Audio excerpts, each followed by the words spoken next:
Olá, amigos, muito boa tarde. Está no ar o programa A Semana no Mundo, que agora transmitimos dentro do grande jornal vespertino Brasil Agora, brilhantemente conduzido pela nossa querida colega, a jornalista Daiane Santos. Temos hoje aqui o convidado, o Everton Brito, que está em contato permanente com forças políticas equatorianas, ele que acompanha muito bem o quadro político em evolução na América Latina e no Caribe, tem bons contatos com as forças progressistas dos países aqui da nossa região e vai nos ajudar aqui a compreender esta crise política no Equador. Temos hoje vários assuntos a tratar relacionados com as cúpulas que caracterizam estes últimos dias da semana. Amanhã começa a cúpula do G7 em Hiroshima. Tivemos ontem e hoje a cúpula da China com os países da Ásia Central e também está em curso a realização da cúpula da Liga Árabe. Então, nós vamos procurar destrinchar esses acontecimentos para vocês. Mas vamos iniciar o nosso programa hoje tratando da crise política no Equador, dando as boas-vindas e boa tarde ao nosso querido Everton Brito. É com Boa você, tarde. Everton. Boa tarde, Zé. Boa tarde, amigos e amigas da TV Brasil 247. Sempre um prazer estar contigo aqui e com os companheiros e companheiras. TV 247 que está em nova fase, com uma grade bastante dinamizada, renovada, e a gente pede, portanto, o apoio de todos vocês que acompanham a nossa transmissão, que deem os seus likes, compartilhem o nosso conteúdo, contribuam financeiramente com o nosso site, a nossa TV, porque tudo isso ajuda a fomentar ainda mais a luta pelas boas ideias, pelas boas posições políticas. Aqui, como todo mundo sabe, a gente dá informações fidedignas, com fontes realmente qualificadas e credenciadas, e fazemos também reflexões profundas e abrangentes sobre o quadro mundial. O Everton, explica para nós, para o nosso público, o sentido, o significado, o caráter desta crise política no Equador. Tá bom, Zé. Na minha opinião, o que ocorreu no Equador foi fruto do rechaço a uma política neoliberal implementada pelo Guilherme Lasso, que é um neoliberal daqueles ortodoxos, né? Que aplica as mesmas receitas que não dão certo em nenhum país. E no Equador foi a mesma coisa. Ele ganhou a última eleição em 2021, derrotando Andrés Araújo, da Revolução Cidadã, e aí começou a implementar um pacote de medidas neoliberais que a gente já conhece como é que é essa receita: precarização do trabalho, privatização. Isso levou a um grande rechaço, ele foi acumulando insatisfação popular, grandes manifestações de rua. Nesse ano, ele sofreu, logo no início do ano, duas grandes derrotas, que foi o rechaço à reforma que ele propôs. Ele propôs uma reforma constitucional para incorporar uma série de medidas que iam nessa linha de precarização do trabalho, recebeu um grande não da população, também foi derrotado nas eleições municipais. E você sabe como acontece quando um governante como ele vai acumulando rejeição. As pesquisas chegam a mostrar 80% de rejeição. Mesmo aqueles aliados de direita vão abandonando. E ele chegou a um ponto de ter na Assembleia Nacional do Equador, que é unicameral, né, não tem Senado, é uma Câmara só. Dos 137 deputados, a base do governo era apenas 37. Isso levou a esse desgaste, cada vez mais protestos, exigências por sua saída, e culminou com a apresentação de denúncias, denúncias segundo as quais ele estaria envolvido em corrupção, em peculato, corrupção. E aí, depois de um processo mais ou menos longo, na terça-feira iniciou-se formalmente na Assembleia Nacional. Ele, inclusive, deu o depoimento sobre as acusações, rechaçando, é óbvio, se defendeu, mas aí ele resolveu usar esse mecanismo que está previsto no artigo 148 da Constituição do Equador, que é a chamada morte cruzada, que é antecipar as eleições presidenciais, dissolver o parlamento e antecipar as eleições presidenciais. Eu entendo isso como uma grande vitória popular, uma grande vitória da resistência, porque o mandato dele iria até maio de 2025, quer dizer, vai encurtar, ou agosto, ou no máximo novembro desse ano ele está saindo, porque ele pode até legalmente se reapresentar como candidato, nada impede. Mas ele não tem chance, dada essa rejeição que ele sofre, e isso acumulou mais para a esquerda, para o movimento progressista, então eu vejo com muito otimismo as eleições vindouras aí no Equador. Perfeito, Everton. Obrigado pelo seu comentário. Aqui o pessoal está compartilhando, fazendo também comentários sobre a crise política no Equador. E o resultado, então, é o seguinte: ele fez a chamada morte cruzada, que consistiu na dissolução do parlamento. Forças políticas progressistas e movimentos sociais entraram em ação, pediram que a Corte Constitucional decidisse sobre a validade desse decreto. Ontem, a Corte Constitucional decidiu por unanimidade que sim, está válido o decreto, e parece que há dois aspectos nessa questão, né? Por um lado, o Lasso vai continuar governando por 6 meses, por decreto-lei. Ao mesmo tempo, baseado na decisão da Corte Constitucional, o Conselho Nacional Eleitoral já convocou eleições antecipadas, e essas eleições atingem os dois poderes, o executivo e o legislativo. Então, teremos, em agosto, o primeiro turno dessas eleições para cumprir o restante do mandato, ou seja, não será um mandato pleno.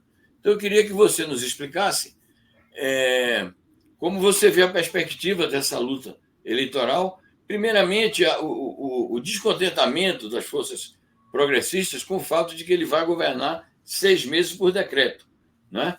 Então, já há promessas de lutas sociais e políticas contra isso. Ao mesmo tempo que você vai analisar essa perspectiva da luta social, como você vê a perspectiva das futuras eleições e, nesse quadro, o possível desempenho da Revolução Cidadã, que é a coalizão partidária, como se chama o grupo parlamentar representativo do processo político progressista que foi a Revolução Cidadã, sob a liderança do ex-presidente Rafael Correa. Conta para nós como é que está esse processo, Everton. Tá bom, Zé. Hoje a Revolução Cidadã faz parte de uma aliança chamada União pela Esperança, né? Mas ela é a alma, é o cerne, é o principal dessa União pela Esperança, é a Revolução Cidadã. E foi o Rafael Correa, foi no mandato dele que se introduziu a morte cruzada. A morte cruzada, a Revolução Cidadã sempre avaliou como um instrumento democrático para essa saída da crise política. Durante várias oportunidades ao longo dessa crise política que o governo Lasso tem vivido, várias declarações, inclusive do Rafael Correa, diz não, a morte cruzada é um instrumento democrático. Está na Constituição, está prevista. Agora, a forma como o Lasso usou foi casuística, lógico. Ele estava perante uma quase morte certa sem ser cruzada, porque a maior parte da oposição tem 100 votos. Para ele ser afastado, precisava de 98. Ou seja, 92, na verdade. A oposição tinha 8 votos de sobra até para conseguir caçá-lo. Então, diante da iminente perda do mandato por impeachment, ele decidiu usar de forma casuística, mas não de forma ilegal, na minha opinião, e foi o que a Corte Constitucional decidiu. E eu acho superdimensionado, embora respeite, claro, eles que estão lá, as forças políticas do Equador, que fazem parte da luta diária, que conhecem melhor a realidade. Mas, de longe, aqui eu acho superdimensionada essa preocupação, Zé. Por quê? Porque a Constituição, lá no artigo 148, eu tive o cuidado de ler esse artigo 148, ele diz bem claramente que o presidente, depois de acionar o mecanismo previsto no artigo 148, até as eleições, nesse interregno, ele só pode decretar diante de urgências econômicas, matérias de urgências econômicas. Essas matérias, para esse decreto para valer, tem que passar pela Corte Constitucional para ir valer, para a Corte Constitucional avaliar se existe mesmo urgência econômica para aquele decreto. Ou seja, decretos de fundo, privatização, perda de direito, porque a gente poderia imaginar um cenário em que um presidente fortalecido, amparado por grande aprovação popular, usa a morte cruzada para quê? Para antecipar eleições legislativas e governar com o legislativo mais favorável. Mas isso não é o caso do Lasso. O Lasso, enfraquecido, isolado, com 80% de rejeição, como é que ele vai pressionar a Corte Constitucional a não seguir a Constituição, que diz claramente que ele só pode, nesse período, colocar leis que tenham a ver com urgências econômicas. Então, eu acho muito difícil ele conseguir qualquer maldade, fazer qualquer... Como eu vi aqui, né, já em outros debates, um balde de maldades, fazer medidas que prejudiquem o trabalhador e a pátria durante esse período. Acho muito difícil e acho que a Revolução Cidadã e as forças de esquerda progressistas estão muito bem posicionadas. A gente pode pensar que que 6 meses tem muito tempo, a gente sabe que em política isso é amanhã, né? 6 meses. Mas o fato de que esse acúmulo de derrotas, o acúmulo de desgaste, primeiro da própria agenda neoliberal, segundo das próprias lideranças que defenderam essa agenda no campo conservador, a autoridade que tem a Revolução Cidadã abre grandes possibilidades da Revolução Cidadã sair vitoriosa na eleição de novembro. Eu não sei só se está decidido ainda, não está isso claro para a gente, quem será o candidato a presidente. Se vai ser o Andrés Araújo ou outro. Mas o fato é que eu estou bem esperançoso e acho que eles vão se dedicar a isso agora, a preparar as eleições para sair vitorioso. Está fechado, Zé, está fechado o seu microfone. Opa, desculpa lá. Essa indagação que muita gente faz é sobre a candidatura, porque sabe-se que o presidente Rafael Correa está impedido, existem contra ele condenações e, portanto, é impossível que ele retorne ao país agora, porque seria capturado pelas forças golpistas que representam não só o governo traidor, o ex-governo traidor do Lenin Moreno, como este governo neoliberal e de direita do Guilherme Lasso. Então, é uma questão incógnita. A tendência, Zé, eu acho, eu participei anteontem de uma reunião com companheiros da Revolução Cidadã. E, pelo que eu ouvi, a tendência é ser o Andrés Araújo outra vez. Essa é a tendência.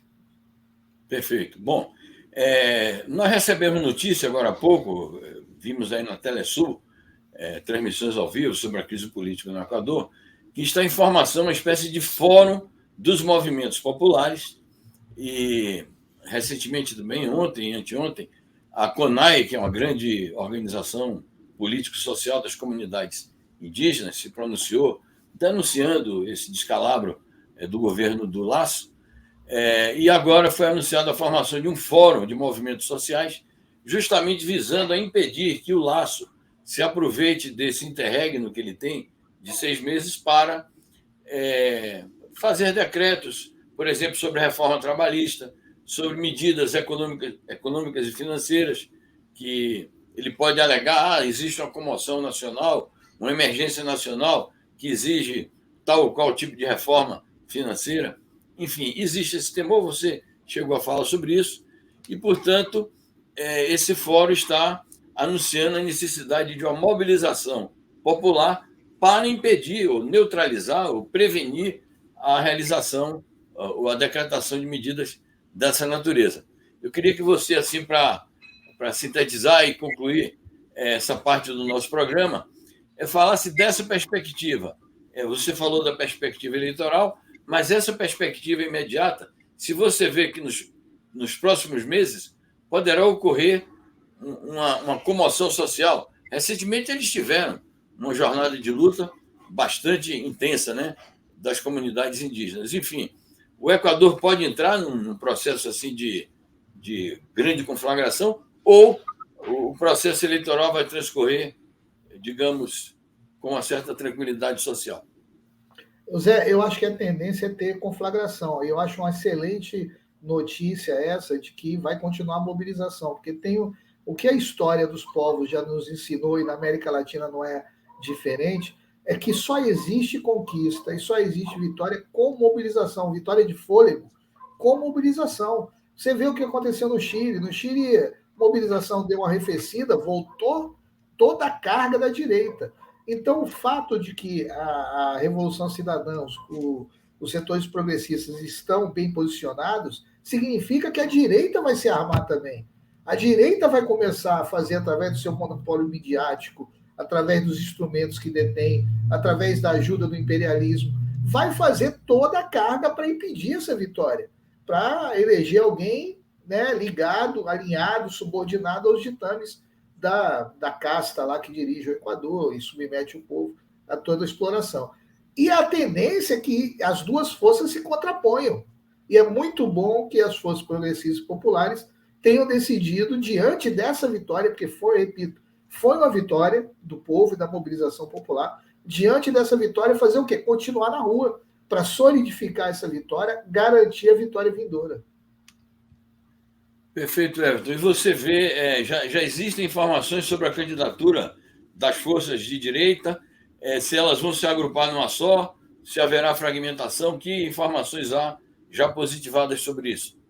Não, eu não tenho realmente informações sobre isso, Zé, porque até mesmo, você vê, até mesmo especulações sobre se Guilherme Lasso vai se reapresentar existe. Quer dizer, eles ainda estão numa fase, eu acho, que de bater cabeça, né? De tentar juntar os cacos, porque, repito, eles foram derrotados.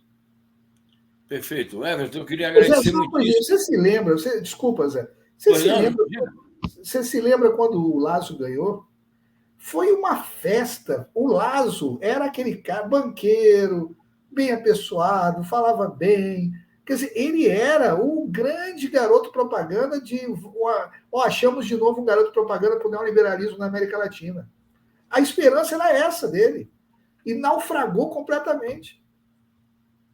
Perfeito. E o que a gente observa é que essa mídia que achincalha o presidente peruano, Pedro Castilho, que está preso, ele tomou uma medida mais ou menos parecida com um dispositivo constitucional parecido, foi acusado de golpista, e fala-se muito pouco da crise política equatoriana nesses termos assim pejorativos, com que se referiram à situação peruana. Vamos pensar o seguinte, Zé, vamos dizer que a Corte Constitucional decidisse que o decreto não era válido. Duvido que perdesse o Lasso. Duvido. Porque o Lasso é banqueiro, o outro, o Pedro Castilho, é professor. É isso. Bom, Everton, eu quero agradecer muitíssimo aqui a sua presença na Semana no Mundo, dizendo ao nosso público que nós estamos acompanhando diariamente esse tema da crise política no Equador e, havendo situações extraordinárias, a gente entra aqui com boletins e, na segunda-feira de manhã cedo, como temos feito todos esses dias, vamos continuar dando cobertura. E o Everton vai voltar aqui brevemente para outras participações aqui na Semana no Mundo. Forte abraço, Everton. Bom fim de semana. Estamos aí juntos na luta. Um abração, Zé. Obrigado a você e a todos os amigos e amigas. Obrigado, Everton. Bom, gente, vamos aqui agora abordar alguns assuntos ligados a temas da geopolítica que ocorreram em territórios para além da América Latina. Como eu anunciei no começo do programa, nós temos, nesses últimos dias da semana, 3 cúpulas importantes que mexem com o conjunto das relações internacionais. E eu posso afirmar o seguinte, vou tentar demonstrar aqui, que algumas dessas cúpulas são cúpulas voltadas para o multilateralismo, voltadas para a construção do mundo multipolar, para a conquista de estabilidade e a promoção da paz mundial. E outras são cúpulas da guerra, cúpulas que representam o mundo que está em decadência, o mundo que está em declínio, que é o mundo das forças imperialistas.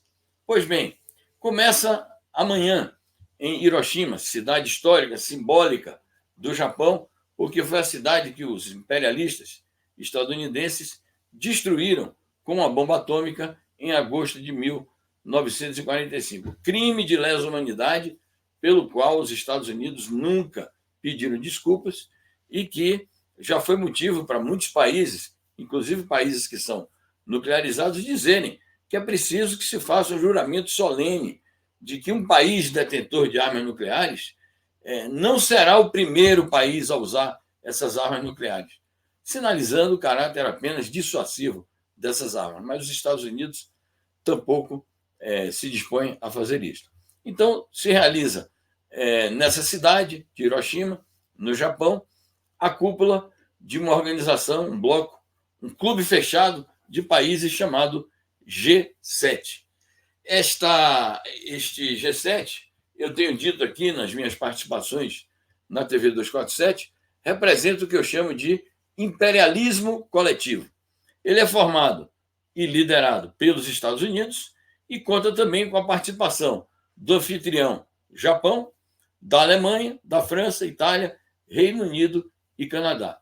Eles se apresentam como G7, como o grupo das 7 maiores economias do mundo e dos 7 países mais ricos do mundo. Bom, já devemos dizer de saída que não são as 7 maiores economias do mundo, porque hoje, por alguns critérios, a China é a segunda maior economia do mundo e, por outros critérios, a China já é a primeira economia do mundo e não está presente neste bloco.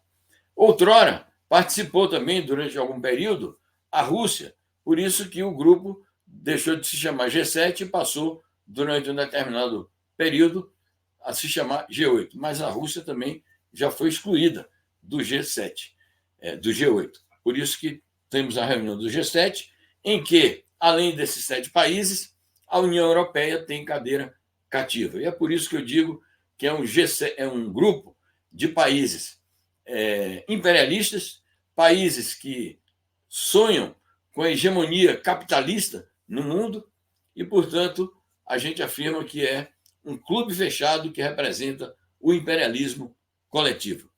Este encontro de Hiroshima vai contar com a presença, eles sempre fazem isso, convidam outros países fora do grupo, mas este ano o G7 conta com a presença de países emergentes, países do sul global e representações de organismos internacionais. Por exemplo, há uma representação da Organização das Nações Unidas na pessoa do próprio secretário-geral, o Antônio Guterres. E alguns países emergentes importantes vão participar, entre eles o Brasil, a Índia, ambos são membros do BRICS, a Indonésia, o Vietnã, que é um país socialista, asiático, um país importante, e entre outros países, portanto, existem esses convidados. Curioso o seguinte, e sobre a participação do Lula, eu já vou falar separadamente sobre isso, mas o curioso é que nem a China nem a Rússia participam do G7 e muito menos como convidados. No entanto, o principal tema do G7 serão ataques políticos e econômicos à China e à Rússia, por exigência e imposição do imperialismo estadunidense. Durante todos os preparativos da cúpula ao longo da semana, e agora há pouco saiu no noticiário das agências internacionais, ficou claro que, mesmo ausentes desse evento, a China e a Rússia estão no alvo e serão mencionados diretamente nas resoluções do encontro. Claro que de maneira diferente, porque os assuntos que separam a China e a Rússia desses países do G7 são distintos. Tem alguma convergência, mas são rigorosamente distintos. A China estará no alvo dos ataques dos Estados Unidos por conta do fato de que os Estados Unidos consideram a China o alvo principal da sua política externa e consideram que o principal objetivo da sua política externa é impedir a ascensão da China como uma grande potência internacional. Então, é a chamada estratégia de contenção da China. Os Estados Unidos acusam a China de fazer bullying econômico, de fazer bullying comercial e de querer utilizar a revolução tecnológica e científica para fins de espionagem. E estão empenhados numa campanha econômica contra a China, aquilo que se chama guerra comercial guerra econômica e guerra tecnológica. Então, os Estados Unidos exigem que o G7 se pronuncie contra essas características, digamos assim, da sua rivalidade com a China. A China, inclusive, fez um pronunciamento esta semana, através da sua chancelaria, para dizer o seguinte, que os Estados Unidos deveriam se preocupar menos com os seus objetivos egoístas e esquecer a existência da China para o efeito da pauta do G7, que a China não é um país concernente às pautas do G7.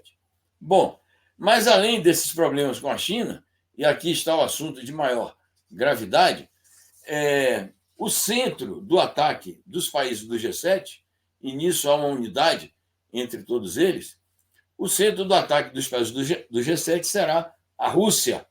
A Rússia que merecerá uma resolução contundente ligada a duas questões. Primeiramente, isso já foi anunciado também hoje, as agências de notícias estão transmitindo isso em grande estilo, a Rússia será alvo de novas sanções econômicas. Segundo, a Rússia será alvo de proclamações de guerra, porque, a partir do presidente dos Estados Unidos, mas também de outros estadistas europeus presentes no G7, eles vão aumentar a ajuda militar para a Ucrânia.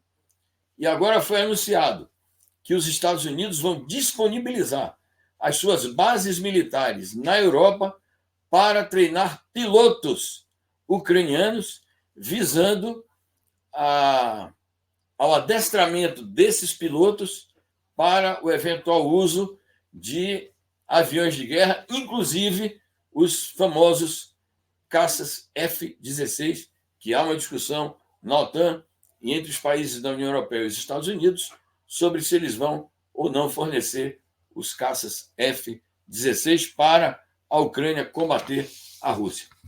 Além disso, além da ajuda militar para a Ucrânia e além das sanções econômicas contra a Rússia, nós teremos como novidade na reunião do G7 a presença de Volodymyr Zelensky, o presidente ucraniano.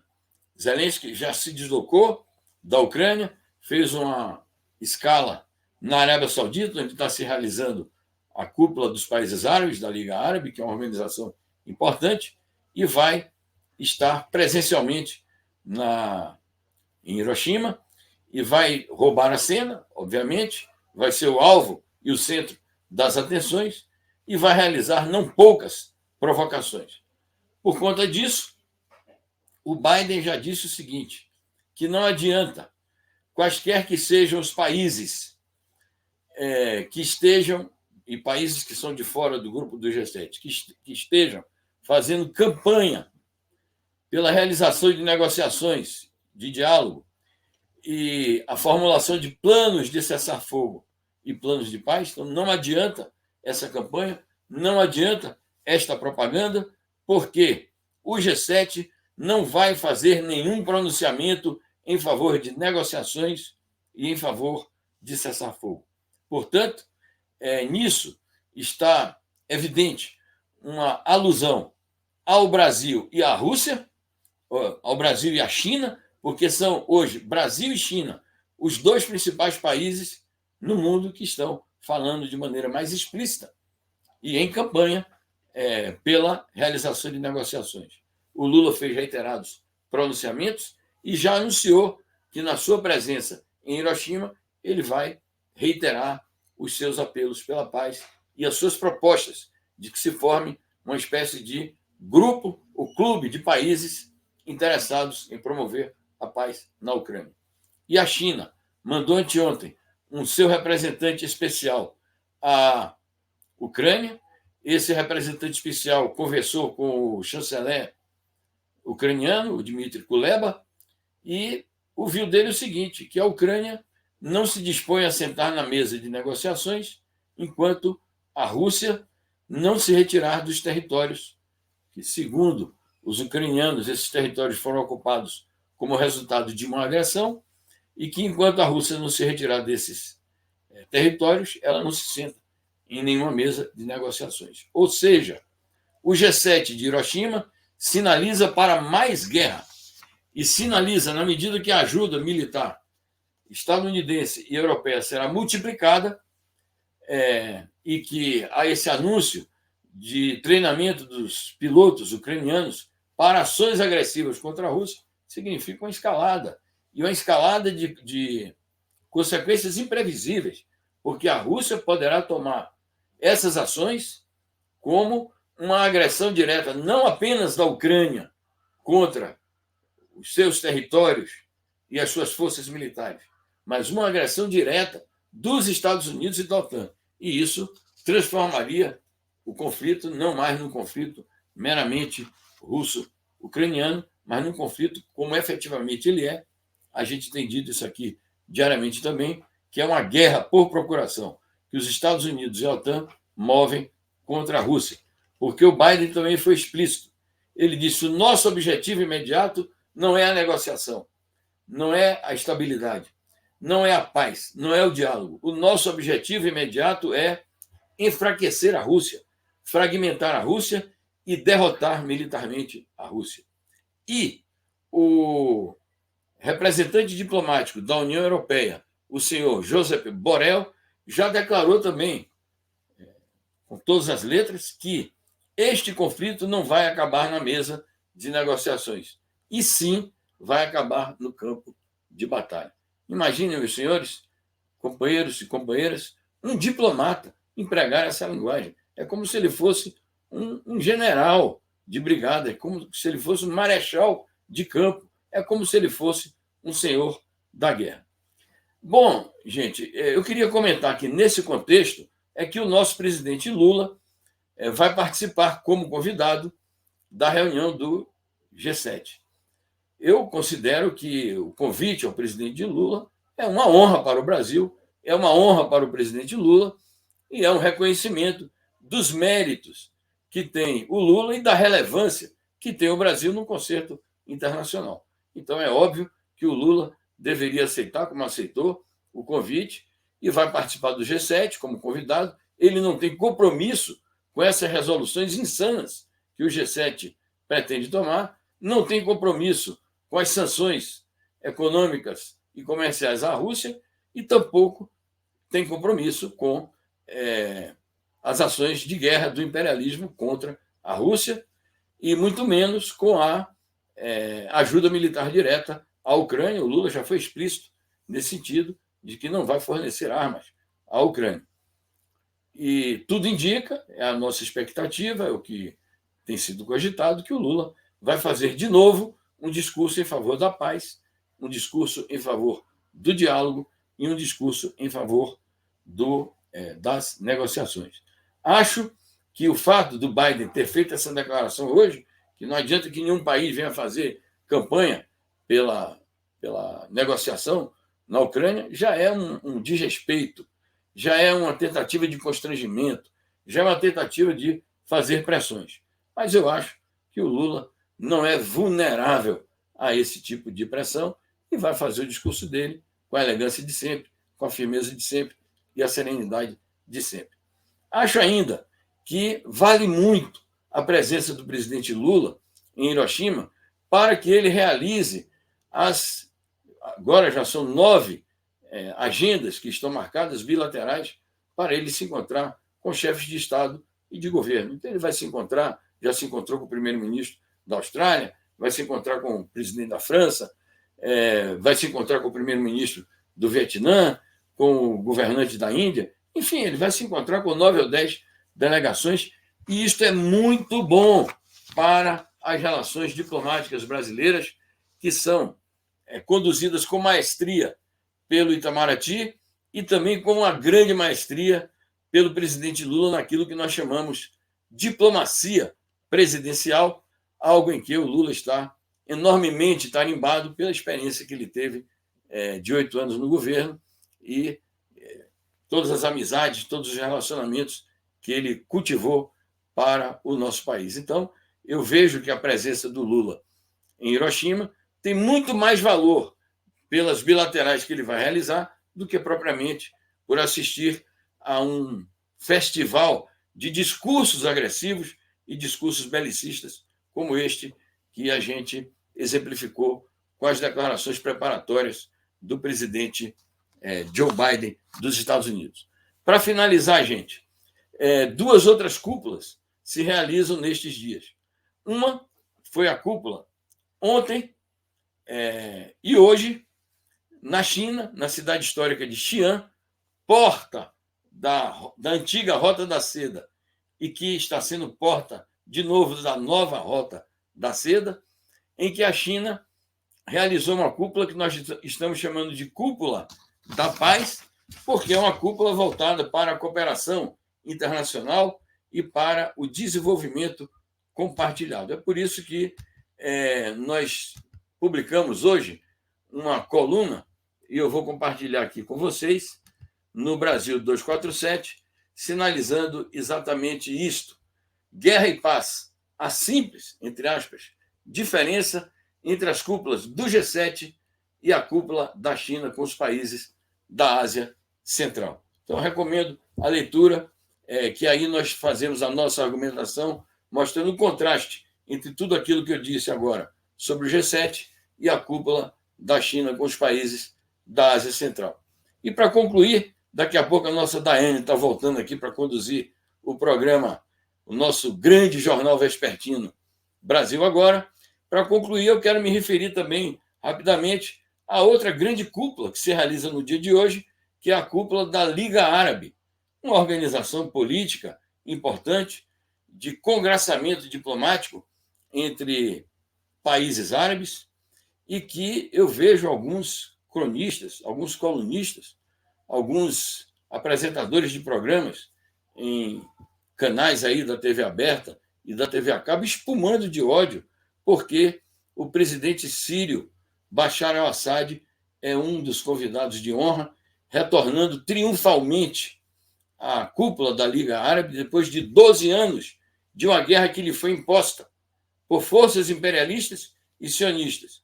E ele agora que conseguiu vencer a guerra e conseguiu, embora ainda existam focos de conflito, conseguiu pacificar minimamente o país, ele agora está em melhores condições de viajar e está em melhores condições de retornar ao convívio da Liga Árabe.